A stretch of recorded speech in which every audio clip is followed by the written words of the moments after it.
এখন আমরা binomial theorem দ্বিপদ উপপাদ্য নিয়ে আলোচনা করব। প্রথমে আমরা শিখব যে দ্বিপদ শব্দটির অর্থ কী। দ্বিপদ শব্দটির অর্থ দুইটি পদ, মানে হচ্ছে এ প্লাস এক্স, এই দুইটি পদের যোগফল অথবা বিয়োগফল, এটি হচ্ছে দ্বিপদ। এখানে দুটি চলরাশি হতে পারে, একটি চলরাশি একটি ধ্রুবক সংখ্যা হতে পারে, অথবা একটি চলরাশি অপরটি ধ্রুবক এবং চলরাশির গুণফল হতে পারে, এমনটা হতে পারে। এখানে ধ্রুবক পদও হতে পারে, চলরাশিও থাকতে পারে। এসব হচ্ছে দ্বিপদ, অর্থাৎ যার দুটি পদের সমষ্টি সেটাই হচ্ছে দ্বিপদ। এবার এই দ্বিপদ থেকে উপপাদ্যে আমরা কি শিখব? আমরা এর পাওয়ার যদি 1, 2, 3, 4 হয় তো তার বিস্তৃতি কী হবে সেটা আমরা এই অধ্যায়ে শিখব। যেমন এ প্লাস এক্স এর পাওয়ার যদি 1 হয়, এর বিস্তৃতি কী হবে? এ প্লাস এক্স, মানে একে যদি ভাঙানো যায়, পাওয়ারকে ভাঙালে এরকম আসবে। এ প্লাস এক্স এর পাওয়ার যদি 2 হয়, এর বিস্তৃতি হবে square plus 2ax plus x square. আবার এ প্লাস এক্স এর কিউব হলে কি হবে? A cube plus 3 square x plus 3 x square plus x cube, এটা আমাদের আসবে বিস্তৃতি। এবার আমরা এ প্লাস এক্স এর পাওয়ার 4 করলে, গুণ করলে আমরা কিছু একটা পাবো। আবার এ প্লাস এক্স এর পাওয়ার যদি আমরা 25 নেই, তাহলে অঙ্কটি কিন্তু আমাদের দ্বারা করা অসম্ভব হয়ে পড়ছে। কিভাবে সম্ভব? এটা তো বিশাল বড় হবে, তাই না? তো দ্বিপদ উপপাদ্য কি করবে? দ্বিপদ উপপাদ্য এই ব্যাখ্যাটাকে আমাদেরকে দিয়ে দেবে।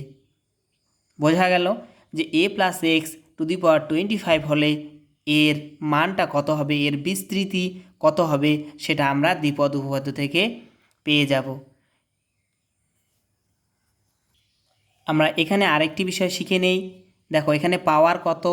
1, তাহলে পদ কয়টি? 2টি। এখানে পাওয়ার কত? 2, পদ কয়টি? 3টি। 1টি, 2টি, 3টি। এখানে পাওয়ার কত? 3, পদ কয়টি? 1, 2, 3, 4, অর্থাৎ 4টি। দেখো একটা বিষয়, পাওয়ার যদি 1 হয় পদ 2টি, একটি বেশি। পাওয়ার 2 হলে পদ সংখ্যা 3টি, অর্থাৎ 2 থেকে 1 বেশি। পাওয়ার 3 হলে পদ সংখ্যা হচ্ছে 4, তো পদ সংখ্যা একটি বেশি। তো এখানে দেখো এ প্লাস এক্স এর পাওয়ার হচ্ছে 25, তো পদ সংখ্যা হবে 26টি। বোঝা গেল? এবার আমরা যদি এ প্লাস এক্স এর পাওয়ার যদি আমরা n নেই, তো এর পদ সংখ্যা হবে n প্লাস 1টি। তো পদ সংখ্যা একটি বেশি হয় কার তুলনায়? কোনো দ্বিপদের পাওয়ার যে থাকে n, এই এর থেকে কি হয়? একটি পদ বেশি হয়। এখানে আমাদের একটি বিষয় মনে রাখতে হবে, n হবে ধনাত্মক এবং অখণ্ড সংখ্যা। এখানে কি হবে? nটা অবশ্যই ধনাত্মক সংখ্যা হবে এবং অখণ্ড সংখ্যা হবে, তবেই আমাদের দ্বিপদ উপপাদ্য থেকে আমরা a plus x to the power n এর বিস্তৃতি নির্ণয় করতে পারবো।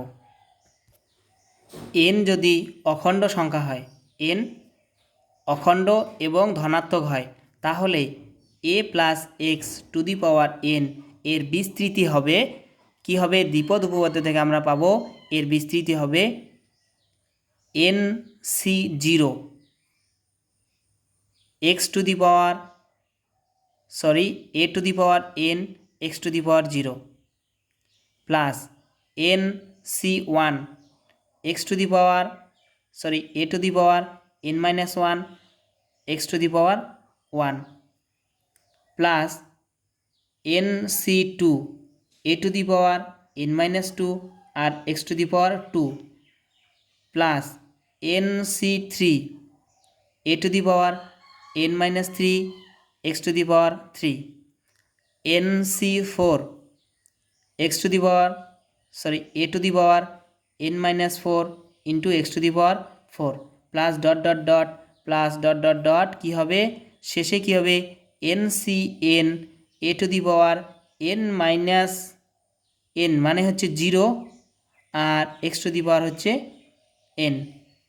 আমরা এই যে ব্যাপারটিকে আমরা সিম্পলিফাই করে লিখব। এবার আমরা জানি যে NC0 ইকুয়াল টু 1, NC0 মানে 1, তো আমরা এটা লিখব না a to the power x আর এক্স টু দি পাওয়ার 0 মানে হচ্ছে 1, তো সেটা আমরা লিখব না। নেক্সট হচ্ছে NC1 a to the power n-1 into x plus NC2 a to the power n-2 into x square plus dot dot dot plus কী হবে NCN, এই NCN এর মানও হচ্ছে 1 আর NC0 এর মানও হচ্ছে 1, তো সেটা আমরা লিখব না। এ টু দি পাওয়ার 0 মানে 1 সেটাও লিখব না, তাহলে কি হবে x to the power n।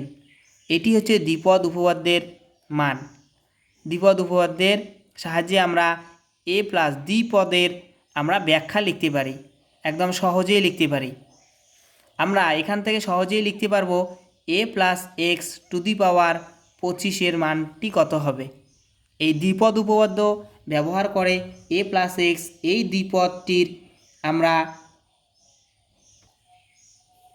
বিস্তৃতি সহজেই নির্ণয় করতে পারবো। আমাদের এই সূত্রটি মনে রাখতে হবে, হ্যাঁ এইটা মনে রাখতে হবে। আসলে এই সূত্রটি হচ্ছে NC0 এবং NC1কে নিয়েই, তো NC0 আমরা লিখব না আর NCN-কেও আমরা লিখব না, আমরা ডাইরেক্ট এভাবে মনে রাখবো। দেখো এখানে এই মনে রাখার সিস্টেমটা বলছি। প্রথমে NC0 এটা আমরা লিখব না, a to the power x a to the পাওয়ার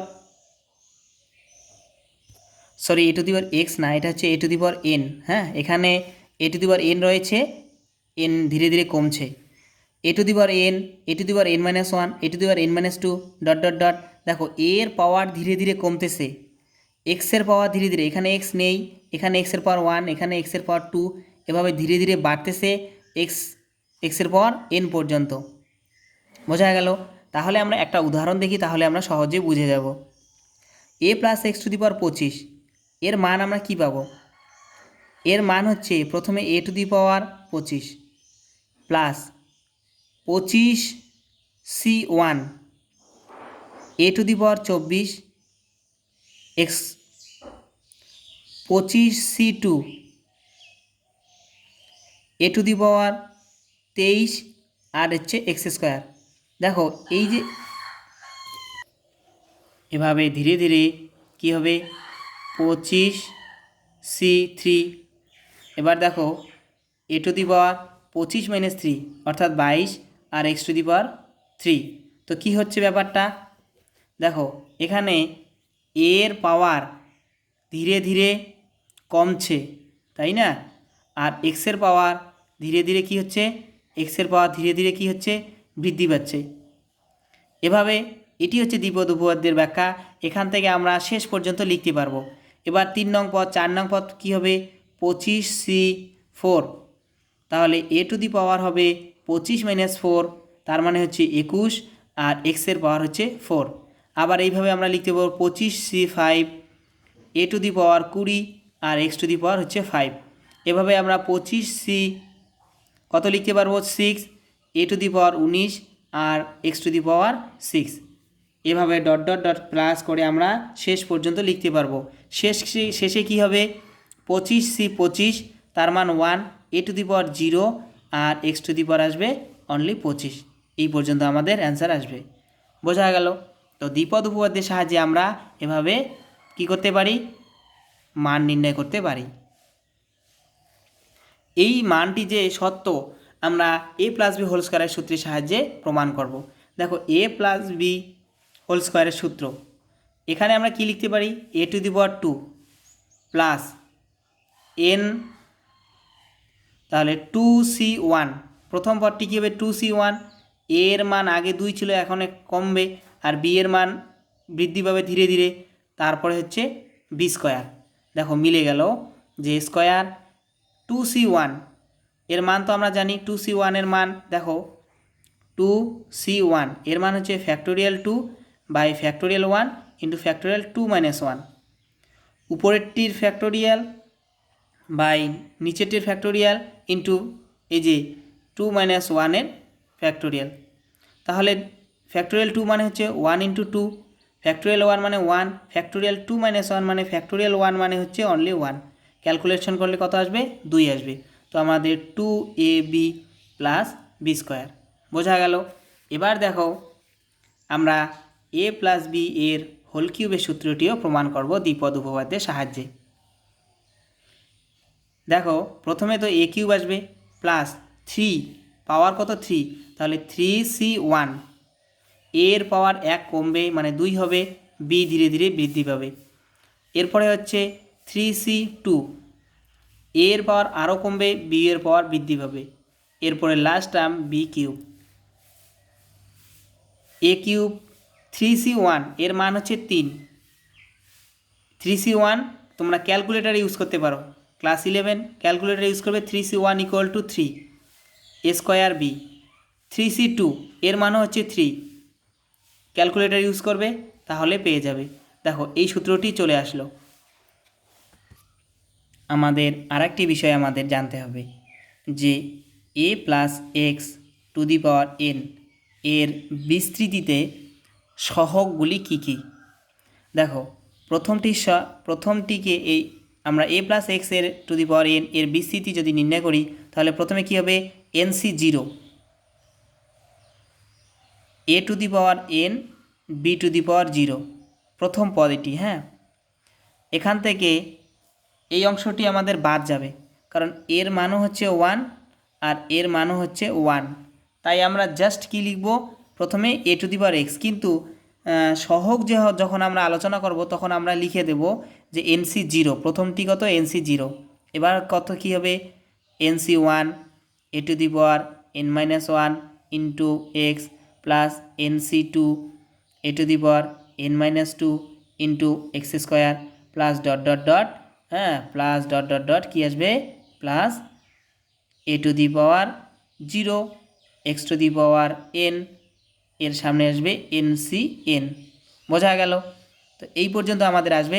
দেখো এই যে মানটি, এই পুরা মানটির মান হচ্ছে 1। আমরা এটা লিখব না, জাস্ট বোঝার জন্য বললাম, এটাও লিখব না, বোঝার জন্য বললাম। তাহলে দেখো এর সহগ কী আসলো? সহগ আসলো এই যে সহগ, এখানে এইটুক হচ্ছে সহগ, এখানে এইটুক হচ্ছে সহগ। তো এর বিস্তৃতিতে a plus x to the power n এর বিস্তৃতিতে সহগগুলি কী কী? একটা হচ্ছে nc0, একটা হচ্ছে nc1, একটা হচ্ছে nc2, একটা হচ্ছে nc3 ডট ডট ডট, শেষ পর্যন্ত আসবে ncn। এরা হচ্ছে সহগ। কার সহগ? a plus x to the power n এর বিস্তৃতিতে n+1টি পদ পাওয়া যাবে। কতটি পদ পাওয়া যাবে? n+1, পাওয়ার যদি n হয় তাহলে n+1টি পদ পাওয়া যাবে। আর এই n+1টি পদের সহগগুলি হচ্ছে এরকম। এবার দ্বিপদ আমরা যদি এখানে যোগ করে দিই তাহলে এই যোগফলের মান, সহগগুলির যোগফলের মান আমরা কত পাবো? 2 টু দি পাওয়ার n। এটা আর একটি সূত্র। কি পেলাম আমরা? সহগগুলি যদি আমরা যোগ করি তাহলে এই সহগের যোগফল হবে 2 টু দি পাওয়ার n। মনে থাকবে? এবার কি পাবো দেখো, আমরা কিভাবে প্রমাণ করব? আমরা যদি এই সূত্রটিকে এর যে পরিবর্তে 1 পুট করি এবং x এর পরিবর্তে যদি আমরা 1 পুট করি তাহলে আমরা এই সূত্রটি পেয়ে যাই। দেখো এখানে কি আছে? 1 + 1 to the power n equal to nc0, হ্যাঁ, into 1 to the power n, 1 to the power n, 1 to the power 0, nc1 1 to the power n-1, 1 to the power 0। আমরা দেখো 1 টু দি পাওয়ার যাই হোক না কেন এর মান অলওয়েজ 1, গুণ করলে 1ই চলে আসে। তাহলে দ্বিতীয় ক্ষেত্রে কি হবে? nc2 প্লাস 1 1 সামথিং আসবে, প্লাস nc3 আসবে, প্লাস nc4 আসবে, প্লাস ডট ডট ডট, শেষে ncn আসবে। হ্যাঁ, অর্থাৎ এই যে যোগফল, এর সঙ্গে a আর b আসবে, a আর x আসবে। a এর পাওয়ার যাই বসাও না কেন, a মানে 1, 1 এর পাওয়ার যাই বসাও না কেন সেটা 1 হবে, x এর মান 1, পাওয়ার যাই বসাও না কেন 1 হবে। তো আমরা এই 1 এর গুণফল, যেহেতু এরা গুণ অবস্থায় আছে ধ্রুবক পদের সঙ্গে, সহগের সঙ্গে, তাই আমরা এটা লিখলাম না। তো সেখান থেকে আমরা কী পেলাম, 2n ইকুয়াল টু, সূত্রটি হচ্ছে NC0 plus NC1 plus NC2 plus dot dot dot plus NCn। অর্থাৎ কোনো একটি দ্বিপদের পাওয়ার যদি n হয়, এর বিস্তৃতিতে n+1টি পদ পাওয়া যাবে। সেই n+1টি পদের যে সহগ রয়েছে, এই সহগের যোগফল হচ্ছে 2n। এটা আমাদেরকে মনে রাখতে হবে। আশা করি বুঝেছ যে কোনো একটি দ্বিপদের বিস্তৃতি যখন আমরা পাবো, এই বিস্তৃতির যে সহগগুলি রয়েছে, এই সহগগুলির যোগফল হচ্ছে 2n। এবার আমরা আরেকটি ব্যাপার শিখব, a + x to the power যদি 8 হয়, কত হলো 8, তাহলে পদ সংখ্যা কতটি হবে বলো তো? 8 + 1 অর্থাৎ 9টি পদ পাওয়া যাবে। কয়টি পদ পাওয়া যাবে? 9টি পদ। এই 9টি পদকে আমরা যদি লিখি, 9টি পদের সহগ যদি লিখি, প্রথমে হবে কি হবে, 8C0, 8C1, 8C2 dot dot dot 8C6, 8C7, 8C8 এরকম হবে। তো আমরা দেখব যে টোটাল 9টি পদের প্রথমটি এবং শেষেরটির সহগ সমান, দ্বিতীয়টি প্রথম থেকে দ্বিতীয়টি এবং শেষের থেকে দ্বিতীয়টির সহগ সমান। এভাবে সব কি হবে, প্রথম থেকে তৃতীয়টি, শেষের থেকে তৃতীয়টি এর সহগ সমান। আমরা এই ব্যাপারটিও জানব। দেখো, আমরা a + x এর হোল কিউবের সূত্র যদি আমরা লিখি, কি আসবে?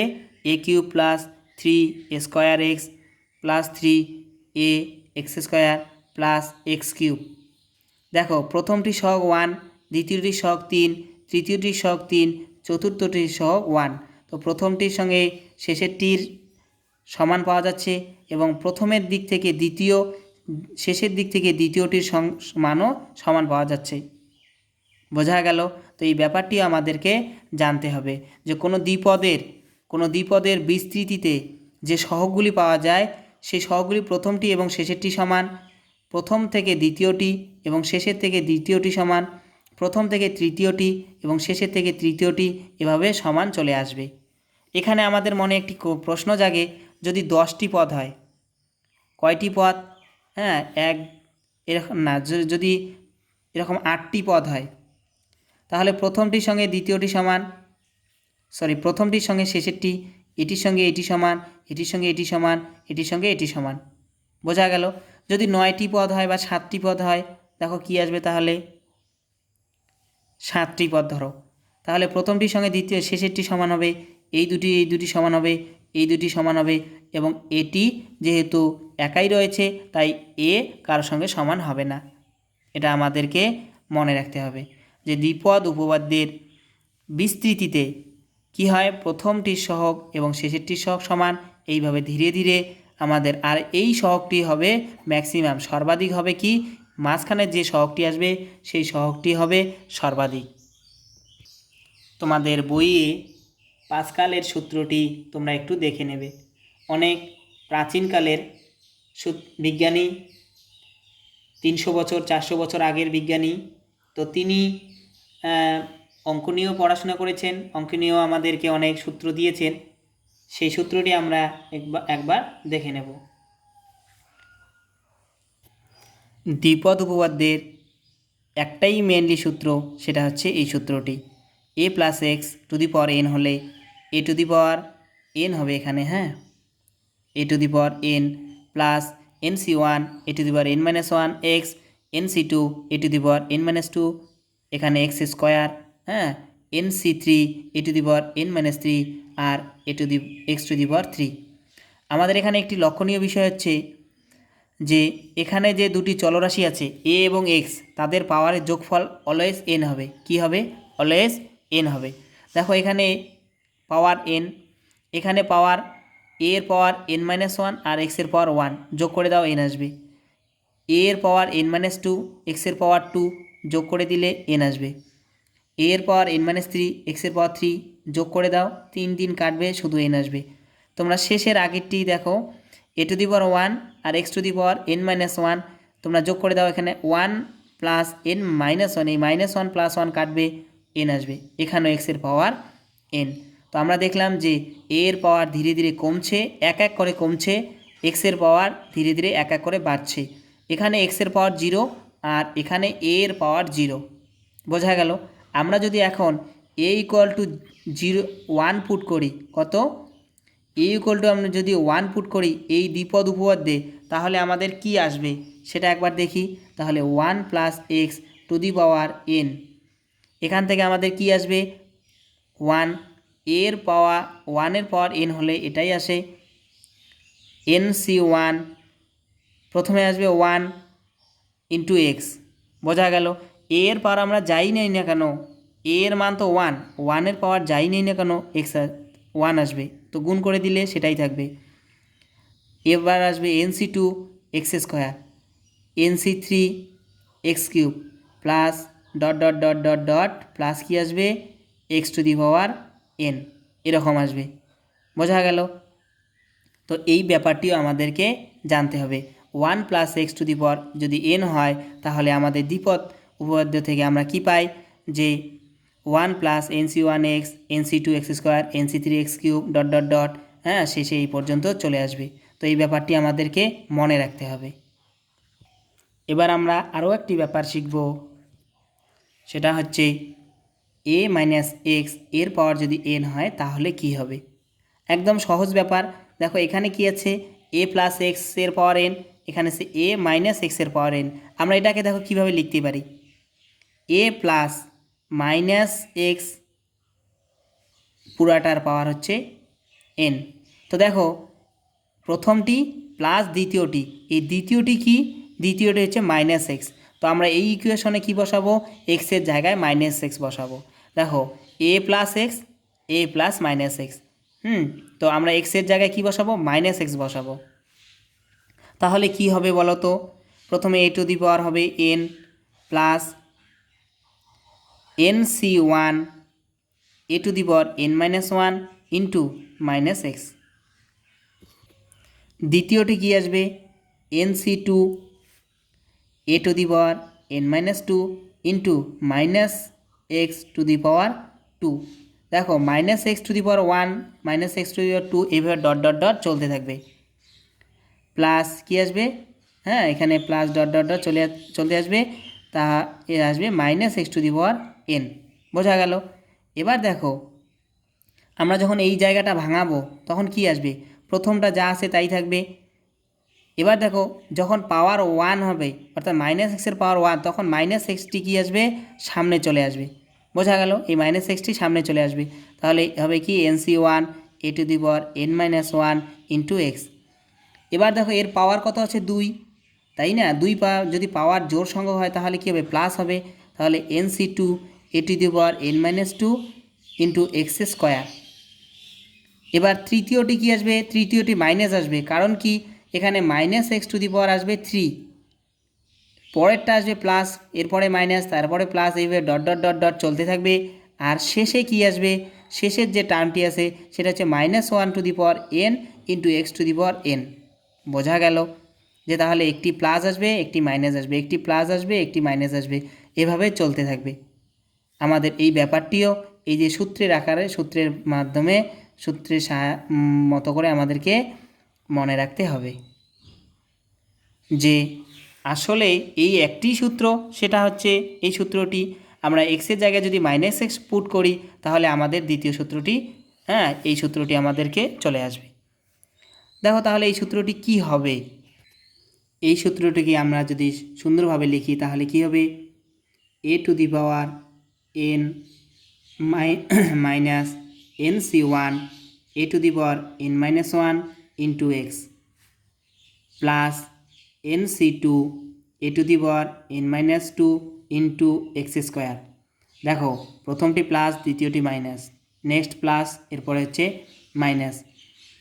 NC3 কেন মাইনাস হলো, যেহেতু মাইনাস এক্সের পাওয়ার 3 আসবে এখানে, a to the power n minus 3 আর এক্স টু দি পাওয়ার 3, যেহেতু মাইনাস এক্সের পাওয়ার 3, তাই পাওয়ার -1-এর পাওয়ার যখন বেজোড় সংখ্যক হয় তখন মাইনাস চলে আসে, plus dot dot dot dot dot এভাবে চলবে। তো আমাদের আরতম পদটি বের করতে হবে। দেখো আরতম আমাদের আরও একটি ব্যাপার জানতে হবে যে দেখো প্রথম পদটি হচ্ছে এনসি 0। আচ্ছা, এইটা হচ্ছে চতুর্থ পদ, ফোর্থ টার্ম, তাই না? এখানে হচ্ছে 3-র ব্যাপার, এনসি 3। এখানে এটা হচ্ছে থার্ড টার্ম, থার্ডের ক্ষেত্রে কি আসতেছে? 2 আসতেছে। তাহলে r+1তম পদটি কত হবে? যে পদটি আমরা নির্ণয় করব তার থেকে 1 কম হচ্ছে, অর্থাৎ দেখো যে r+1তম পদটি হবে কি হবে সেটা আমরা লিখব NCR হবে। কারণ কি, যদি আমরা প্রথম পদ বের করি তাহলে 0 হচ্ছে, দ্বিতীয় পদ বের করি তাহলে NC1 হচ্ছে, তৃতীয় পদ বের করি তাহলে 2 হচ্ছে, এখানে 2, এখানে 2, এখানে 2, চতুর্থ পদ বের করি তাহলে এখানে 3, 3 হচ্ছে। যদি r+1তম পদ বের করি তাহলে r হবে, একটি কম হবে, মানে r+1 মানে 1 একটা কমবে। NCR কি হবে? a⁻n−r into x⁻r। এই ব্যাপারটা কিন্তু আমাদের বারবার কাজে লাগবে। r+1তম পদটি কত? কোন পদটি?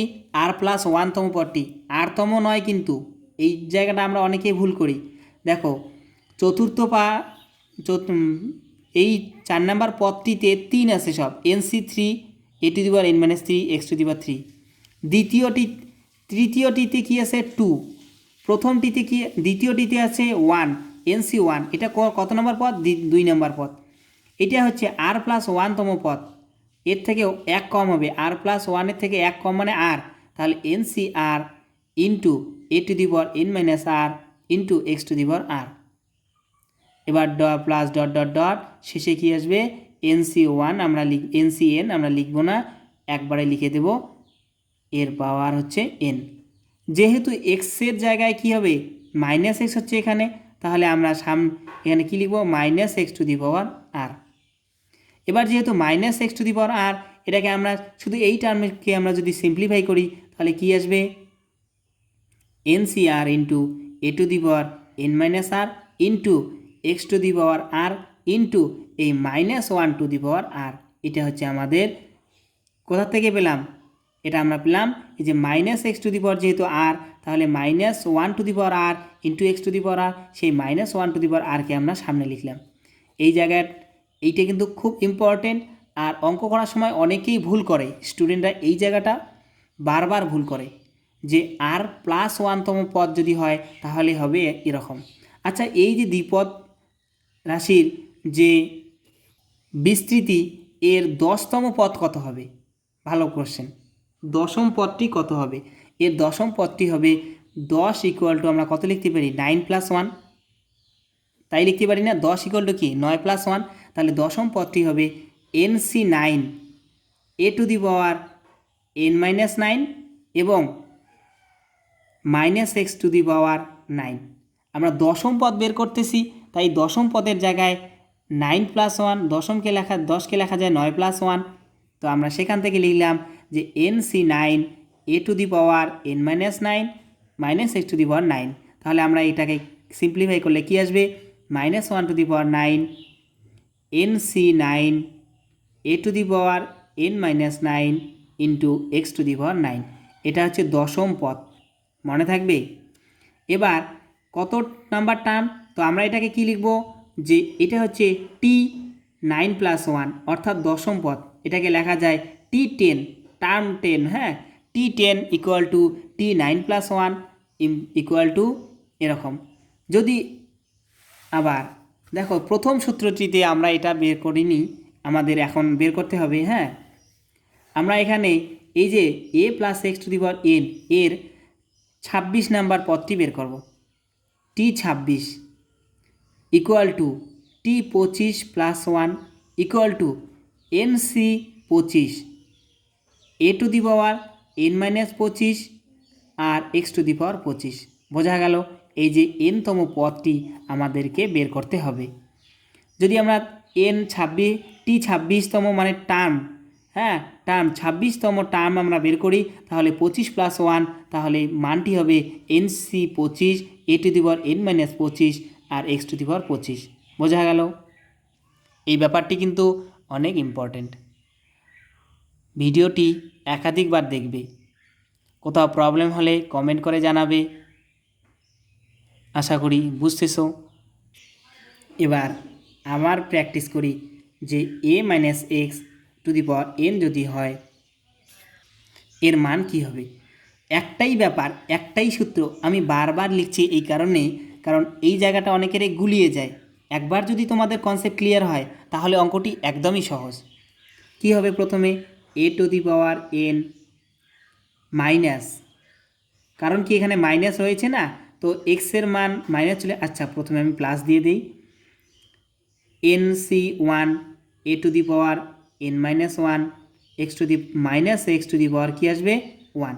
এই যে minus x to the power 1 আমি সেটা না লিখে আমি কি করব, এক্স টু দি পাওয়ার 1 লিখবো আর দ্বিতীয়টাকে একবারে মাইনাস করে দেবো। বোঝা গেল? আমি প্রথমে লিখলাম তারপরে কেটে দিলাম। কেন কেটে দিলাম? যেন তোমরা বুঝতে পারো যে minus 1 to the power x, তাই এখানে মাইনাস হবে।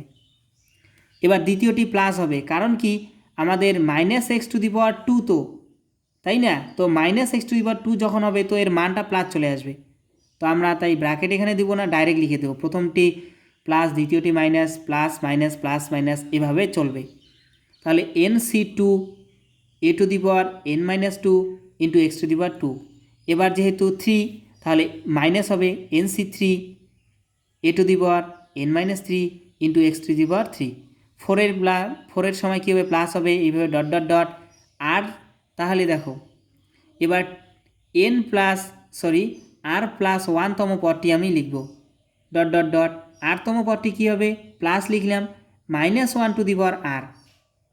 দেখো প্রথম পদে হচ্ছে প্লাস, দ্বিতীয় পদে হচ্ছে এখানে যেহেতু সি এর মা সি nc1 তাহলে মাইনাস 1 টু দি পাওয়ার 1। যেহেতু এখানে আর প্লাস 1তম তাহলে nc আর হবে, তাহলে মাইনাস 1 টু দি পাওয়ার আর হবে। এই মাইনাস অনেকেই ভুল করে যে আরতম পদের ক্ষেত্রে প্লাস হবে না মাইনাস হবে। অঙ্ক করার সময় আমাদের ক্লিয়ার হবে। তো আমি আরেকবার বলে রাখছি, এখানে এ টু দি পাওয়ার কী হবে n মাইনাস আর আর এক্স টু দি পাওয়ার হচ্ছে আর, এটা হবে টি প্লাস 1তম পদ, n প্লাস 1তম পদ। এই n প্লাস 1তম পদের মান হচ্ছে এই মানটি, এটা হচ্ছে টি আর প্লাস 1তম পদ, আর প্লাস 1তম পদ হচ্ছে এটি। হ্যাঁ, এখানে যে মানটি থাকবে, যা দেখো এই সি এর নিচে যে মানটি থাকবে তার সঙ্গে 1 যোগ করলে যে মানটি পাওয়া যাবে সেটা হচ্ছে অততম পদ। দেখো এখানে 3 রয়েছে, 3-এর সঙ্গে 1 যোগ, তাহলে এটা চতুর্থ পদ। এখানে 2 রয়েছে, তাহলে 2-এর সঙ্গে 1 যোগ করো, তাহলে এটা দেখো তৃতীয় পদ, 1 2 3। এখানে আর রয়েছে, তাহলে আরের সঙ্গে 1 যোগ করো, তাহলে এটা হচ্ছে 8তম পদ। বোঝা গেল? তো আমাদের ডট ডট ডট করে চলে আসবে, শেষে কী চলে আসবে, minus 1 to the power n into x to the power n। এই যে মাইনাসের ক্ষেত্রে এই জায়গাটা প্রচণ্ড গণ্ডগোল হয়, যে 1 minus x to the power n যখন হয় তখন মাইনাসের একটা গণ্ডগোল চলে আসে। সেই মাইনাসের গণ্ডগোল কীভাবে আমরা সমাধান করব, আমরা সব ভুলে যাই। দেখো যদি আর প্লাস 1তম পদ হয় তাহলে মাইনাস এর সহগটা কী হবে, মাইনাস 1 টু দি পাওয়ার আর। এটা যেন মনে থাকে, এই জায়গাটা মনে রাখলে আমাদের সমস্ত ঝামেলা পুরা হয়ে যাবে। যদি মাইনাস 1-এর যে ঝামেলা থাকবে সেটা পুরা হবে। আর প্লাস 1তম পদের চিহ্ন কি হবে সেটা নির্ভর করবে মাইনাস 1 টু দি পাওয়ার আর। কী হবে, মাইনাস 1 টু দি পাওয়ার আর। যেসব বলা হলো সেই সব অঙ্ক করার সময় আমাদের আরও ক্লিয়ার হবে। ভিডিওটি আমরা একাধিকবার দেখার চেষ্টা করব। এবার আরেকটি বিষয়, লাস্ট যে ব্যাপারটি রয়েছে সেটা হচ্ছে মধ্যম পদ। মধ্যম পদটা কি বলি, দেখো a প্লাস এক্স এর পাওয়ার যদি 3 হয় আর a প্লাস এক্স এর পাওয়ার যদি 2 হয় তো আমরা কি পাবো,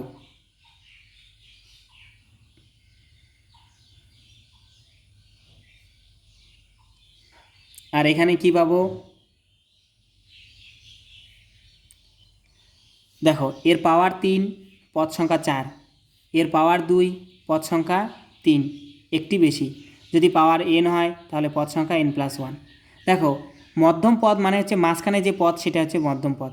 আচ্ছা যখন 4টি পদ থাকবে, শেষেরটি শুরুরটি বাদ, এখন দেখো কয়টি পদ আছে, 2টি, তাহলে মধ্যম পদের মান কয়টি পাওয়া যাবে, 2টি।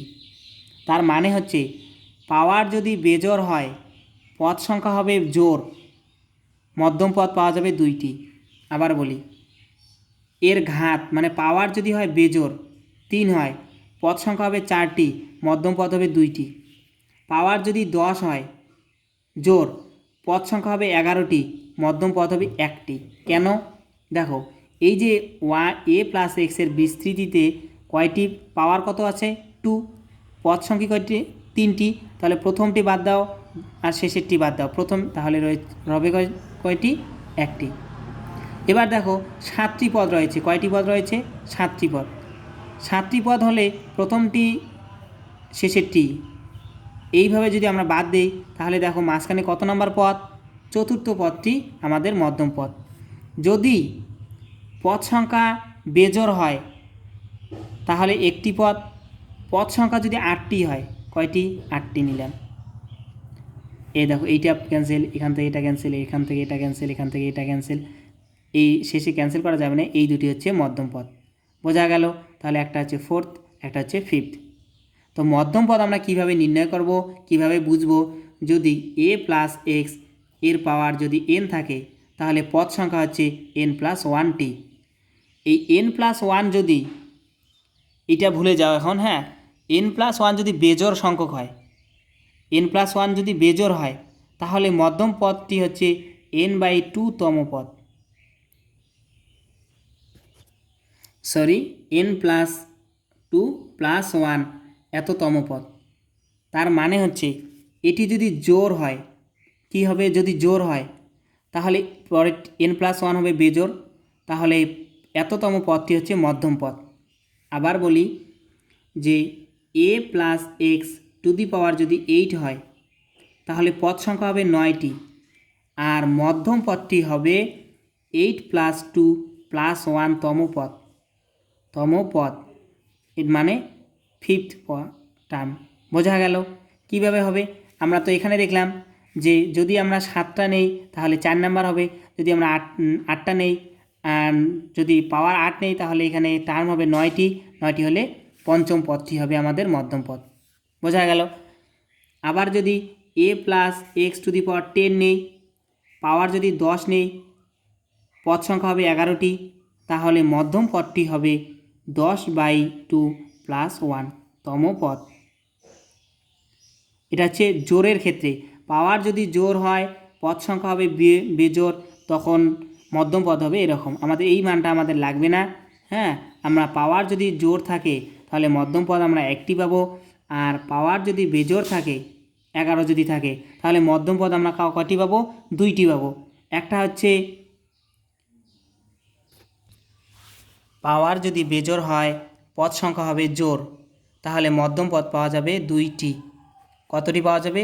2টি। পাওয়ার যদি বেজোড় হয়, পদ সংখ্যা হবে জোড় সংখ্যক, মধ্যম পদ পাওয়া যাবে 2টি। প্রথমটি হবে যদি a plus x to the power n হয়, n যদি বেজোড় হয় তাহলে একটি প্রথম মধ্যম পদ, এখানে যেহেতু 2টি মধ্যম পদ তাহলে প্রথমটি হবে n-1/2+1, আর অপরটি হবে n+1/2+1, এততম পদ এবং এততম পদ। বোঝা গেল? তোমরা মনে রাখবে, এভাবে অঙ্ক করার সময় এটা ক্লিয়ার হবে যে পাওয়ার যদি জোড় হয়, পদ সংখ্যা হবে বেজোড়, মধ্যম পদ হবে 1টি, সেটি হচ্ছে n/2+1। এই সূত্রটি এইটা মনে রাখবে, হ্যাঁ। এখান থেকে মনে রাখবে হচ্ছে এইটা, এখান থেকে এইটা, এখান থেকে এইটা, এই 3টি মনে রাখবে। আবার বলছি, পাওয়ার যদি জোড় হয়, পদ সংখ্যা হবে বেজোড়, আর মধ্যম পদ হবে 1টি, সেটি হচ্ছে n/2+1 তম পদ। পাওয়ার যদি বেজোড় হয়, পদ সংখ্যা হবে জোড় পদ সংখ্যা হলে 2টি মধ্যম পদ পাওয়া যাবে, একটি হচ্ছে n-1/2+1, অপরটি হচ্ছে n+1/2+1। আমরা এটা লসাগু করব না, লসাগু করলে কিন্তু অন্যরকম চলে আসে। এটা এই কারণে এইভাবে রাখবো, কারণ এততম পদকে আমরা লিখতে পারি যে n-1/2+1 তম পদটি হচ্ছে কি n-1/2, তারপরে হচ্ছে a to the power n-1/2, আর x টু দি পাওয়ার হচ্ছে n-1/2। আমরা যেহেতু এইভাবে লিখতে পারি, হ্যাঁ, কোনো একটি টার্মকে এততম টার্মকে তার সঙ্গে 1 লাগে, +1 লাগে, তাই না? যে টি 10তম পদটি হচ্ছে টি 9+1, যেহেতু 1 সঙ্গে লাগে তার সঙ্গে 1কে আমরা আলাদা করে নেই। তো এই সুবিধার জন্য আমরা এখানে এটাকে লসাগু করব না, এটাকে +1 হিসাবেই সবসময় রাখবো। এটা আমি প্রথমে ভাবছিলাম যে এটা প্লাস করে দিলে হয়তো বা ক্যালকুলেশনটা সহজ হইতো, কিন্তু আমি যখন স্টুডেন্ট লাইফে ছিলাম তখন তো তোমরা সেটা করবে না। টি এই যে এখানে +1টাকে এইভাবে রাখবে, তাতে করে কি হবে, আমাদের লিখতে সুবিধা হবে, অঙ্ক করার সময় অনেক সুবিধা হবে। দ্বিপদ উপপাদ্যের যে সহগগুলি আছে, সহগের যোগফল আমরা শিখেছি যে NC0 plus NC1 plus NC2 plus ... plus NCn এর মান হচ্ছে 2n, এই মানটা আমরা শিখেছি। তো আমরা এবার আরেকটি বিষয় শিখব যে প্রথম, তৃতীয়, এইভাবে পঞ্চম, এইভাবে ... করে নিলে এবং দ্বিতীয়, চতুর্থ, ষষ্ঠম এভাবে নিলে যে মানটি পাওয়া যায় তাদের যোগফল আমরা বেশ জানি। হ্যাঁ, আমরা সেটা সূত্রের সাহায্যে মনে রাখবো যে NC0 plus NC2 plus NC4 plus ... এর মান হবে, আমরা সেটা মনে রাখবো 2n-1। আবার এই দেখো জোর প্রথম, তৃতীয় এভাবে আমরা যদি পজিশনগুলি নেই, আবার যদি পরের পজিশনগুলি নেই, তার যোগফল হবে 2n-1। সেটা কি হবে, NC1 plus NC3 plus NC5 plus NC7 plus ... আমরা যদি এভাবে নেই, এর মানগুলি হবে 2 কি হবে, n-1। এই সূত্র দুটি আমাদের অঙ্কে বারবার কাজে লাগবে, এই ব্যাপারটি মনে রাখতে হবে। এই ভিডিওটি হলো পুরা অধ্যায়ের কনসেপ্ট। আর যখন আমি অঙ্ক করাবো তখন প্রতিটি কনসেপ্ট আবার নতুন করে দেব। এই ভিডিওটি তোমরা যদি দেখে নাও শুরুতে, তাহলে তোমাদের বেসিক ধারণাটা আসবে। তোমাদের মাথায় অনেক কোশ্চেন জাগতে পারে, এই কোশ্চেনের উত্তর তোমরা কখন পাবে, যখন আমি অঙ্ক করাবো তখন প্রত্যেকটি অঙ্কে যে সূত্রটি অ্যাপ্লাই হবে আমি সেই সূত্রটি আবার আলোচনা করে অঙ্ক করব। এটি হচ্ছে বেসিক কনসেপ্টের উপর ভিডিও। তোমরা এই ভিডিওটি একাধিকবার দেখবে, ঘাবড়ানোর কিছু নেই, যেহেতু নতুন অধ্যায়, নতুন একটা ব্যাপার, তাই তোমরা শান্ত মাথায় একাধিকবার দেখবে। আর নেক্সট ভিডিওতে যখন অঙ্ক শুরু হবে তখন আমি প্রতিটি সূত্র বুঝাবো এবং তার সঙ্গে অঙ্কে কিভাবে প্রয়োগ করতে হয় সূত্রটি সেটাও তোমাদেরকে বলবো। স্টুডেন্ট লাইফে সবথেকে বড় প্রবলেম হচ্ছে সূত্রের প্রয়োগ। একটি সূত্রকে অঙ্কের মধ্যে কিভাবে আমরা প্রয়োগ করি সেটাই আমাদের কাছে সবথেকে কঠিন ব্যাপার। প্রতিটি স্টুডেন্টের কাছে আমরা সূত্র জানি আর অঙ্কটাও চিনি, কিন্তু এই সূত্র এই অঙ্কের মধ্যে কিভাবে প্রয়োগ করব সেটাই আমাদের কাছে সবথেকে কঠিন ব্যাপার। তো তোমরা দেখতে থাকো, পড়াশোনা চালিয়ে যেতে থাকো। যেহেতু 11 সায়েন্স নিয়ে শুরু করেছো, পড়াশোনা করতে হবে, পরিশ্রম করতে হবে। তাহলে আজকে এখানেই সমাপ্ত। আসসালামু আলাইকুম।